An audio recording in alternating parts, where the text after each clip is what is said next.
What's going on, guys? I'm Jaye Black. Salute to everyone tuning in.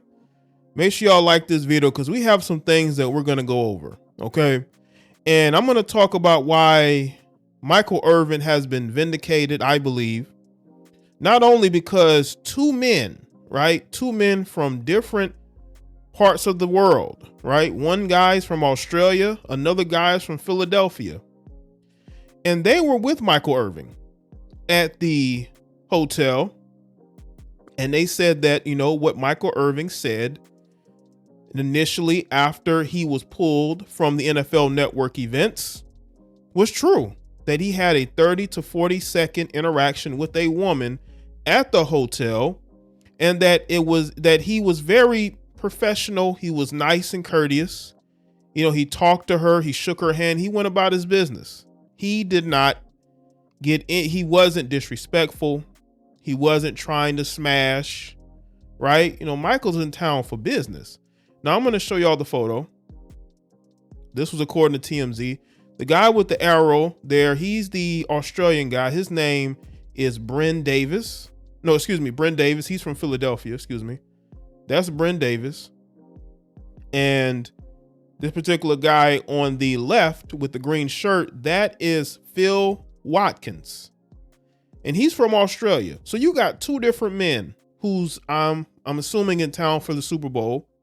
You got two different men from two different sides of the world. One guy from Australia, another guy from Philadelphia, who are corroborating what Michael Irvin said. You know what's funny to me? I had somebody in my DMs earlier today trying to make the case that, you know, Michael Irvin is lying, that there have been many women who have accused Michael Irvin of being inappropriate, right? But that's not what happened here. Michael Irvin was railroaded. And you got two men from two different countries, two Caucasian men who have absolutely no reason to take Michael Irvin's side. They could easily say, you know, he was being inappropriate with that woman. But they both said that the woman came up to him. And they're not really sure which. I guess it was two different conversations. We're going to get into it. But, you know, from what they saw, the woman that he interacted with,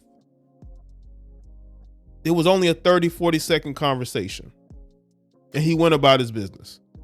Michael Irvin has been vindicated. Not only that, he's going to sue the Marriott hotel, and I'm pretty sure he's going to settle for a lot of money. And I would tell Michael, listen, you're suing them for $100 million.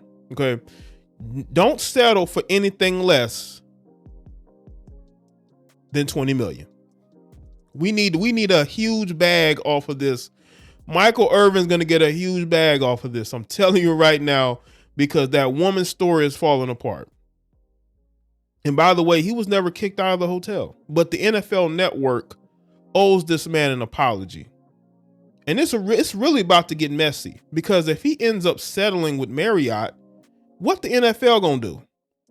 You basically kick this man off of NFL Network coverage over an accusation made by someone at a hotel staffer for whatever reason, who lied and could have possibly ruined this man's job at the NFL Network. And then you got two men coming forward and saying, listen, he did not do what she's accusing him of doing. So let's get into this, and I'm going to show y'all why I was right all along. This according to TMZ. It says alleged witnesses recount story of misconduct. I'm going to let y'all hear it for yourself. Right there when the interaction, like that's kind of in question, kind of happened? Yeah, 100%. So we just came back in from the lobby after taking like a group picture. So I was there with a few of my friends. You know, it was a bit of a work meeting. We had a really positive interaction with Michael, group photos. I then got a one-on-one photo with Michael, which was great. I was at the back of the group as we re-entered the lobby. So I saw Michael, he was heading towards the lifts, and he gets called back by a young lady just to say hello. And did you hear like exactly what happened? Or what was said?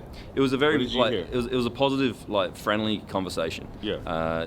They had a brief interaction. It was 30, 40 seconds. He kept his distance at all time. It stood about a meter away from her. They ended it with a handshake, and he literally turned around and went back to the lift. What was anything like inappropriate said, or No, not at all. Not at all. There was a little bit of laughter. Obviously, jovial conversation. Nothing untoward for me to actually take notice of what was going on. So there's not even did she react in any? There's no way that she reacted uncomfortably at all. No, not in my opinion. She turned around, after the conversation, she went back into the bar area or around the bar area, and everyone continued their evening. It was nothing that I witnessed that was untoward whatsoever. Now, as you see, that's one witness. We got another witness to go. But we're going to get into this. And again, Michael Irvin needs to get a full apology by the NFL, and he needs to settle for at least $20 million with the hotel, because this to me is absolutely ridiculous. This is ridiculous. He's lost money, not only from his job, but, you get sponsorships, because I've seen where a lot of those guys get sponsorships from different companies. He loses out on that type of money doing this. But again, I wouldn't settle for anything less than $20 million. Michael Irvin, this according to TMZ, Michael Irvin was pulled from NFL Network Super Bowl coverage after he was accused of misconduct by a woman in a hotel lobby. But now 2 alleged witnesses are coming to the Hall of Famer's defense. TMZ Sports spoke to Phil Watkins, a man from Australia in Arizona on Thursday, who says he watched and listened to the interaction between the 56-year-old Irving and his alleged accuser. An interaction he described as positive and friendly. Watkins says he was hanging out with his buddies, taking photos. The Hall of Famer outside the hotel where Michael was staying. As they walked inside, the witness says Irving was approached by a woman as he was trying to go to the elevator. Sources close to Irving say that this woman who made the allegation said this is the woman who made the allegation against him. We asked Watkins to describe what he saw. He said, as y'all saw in the video, it was positive, friendly conversation. They had a brief interaction. It was 30, 40 seconds. He kept his distance at all times, stood about a meter away from her, and they ended with a handshake, and he literally turned around and went to the lift. We doubled down, asking if there was anything that could have been interpreted as being inappropriate. No, not at all. Not at all. There was a little bit of laughter, obviously a jovial conversation, nothing untoward for him to actually take notice of what was going on. And we're going to play a little bit from this video. This is Bryn Davis. He is from Philadelphia. So this is witness number 2. Happened. You were there. Yeah, so I was at the bar, and I was there with 2 buddies of mine. We were having a business dinner, and we looked across the bar and saw that it was Michael Irvin, which was really cool because I grew up watching football. I'm from Philadelphia. And we offered to buy him a drink. So I told the waitress, I said, "Hey, can you buy Michael a drink for us?" Michael declined the drink, but came over and said, "Thank you. I have work early tomorrow morning. I can't tonight." All that kind of stuff. And he could. But wait! I thought he was drunk. I thought there were reports that Michael Irving was drunk off his ass. So if Michael Irvin was drunk off his ass, why did he decline the drink? Because he had to work in the morning. That sounds like a responsible guy to me. I had my phone open for a picture. So he said, "Do you want to take a picture?" I said, "Absolutely." He said, "Let's step outside. I can't take a picture inside the building," or whatever it was. Yeah. So we took a bunch of pictures outside, a little after 11 o'clock, I guess it was. And when we walked in, we walked back to go into the bar. He went straight to go to his hotel room. And I guess somebody that worked there, I don't know if it was a waitress or a bartender, came up and said, "Hey, it's Michael Irvin." And he said, "Oh, it's nice to meet you. I'm Michael," shook her hand. And the crazy part is it was like a 30-second interaction. Maybe it could have been a minute. Guys, I didn't really think much of it because it was just fan kind of thing. Yeah. And I woke up, that ended. He went up to his hotel. I woke up, I guess, this morning and saw this thing that said, Michael Irvin, like sexual assault. And I was like, God, I just took a picture with that guy. I can't believe it. And then I read it. And it was from the night that I was there, and I was like, this is baffling. Because I saw it, and I never witnessed something like that happen before. So what you said she could have been like an employee of the hotel? Yeah, she had a uniform on. So I don't know if she was a waitress or a bartender, but she was just in that lounge area. That's what I was trying to articulate when I first started the video, was that it's not clear whether she was a waitress or a bartender, but she worked in the hotel. She was a hotel employee. I wasn't really sure whether she was a bartender or a waitress. This is what I was referring to. Or whatever. It was a crowded bar. And it literally, like, what was the, like, optically, like, you're looking, it was, what happened? Like, yeah, so I'm sitting, so we're standing right here, and so she was at kind of the corner where the bar was, came around the corner and said, hey, Michael Irvin. He said, it's nice to meet you. We shook her hand, and it was about a 30-second interaction that was jovial, like a fan interaction, and that was it. And then he went and she went back to work. Just from your perspective, like, there's no way anything of the nature of, like, yo, you're cut from all the broadcasts. That doesn't even make sense from what you said. That's why this morning I felt sick when I saw it, because it was the first time I was ever, firsthand experience where something like that happened that was just fabricated. It was a totally normal conversation, and the bar was, relatively packed. Like, it was a quick conversation in a crowded area. He went on his way. I never really thought about it again.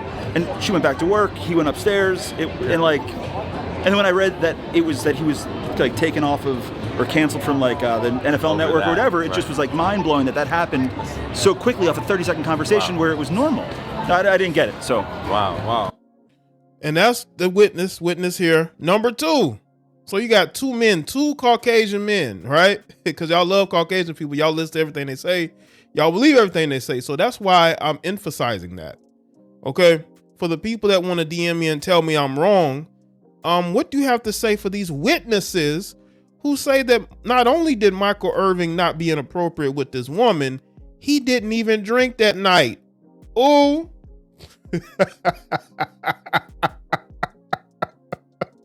There's a lot of y'all that's really, man, y'all really was reaching on this. Y'all really thought y'all had something, didn't you?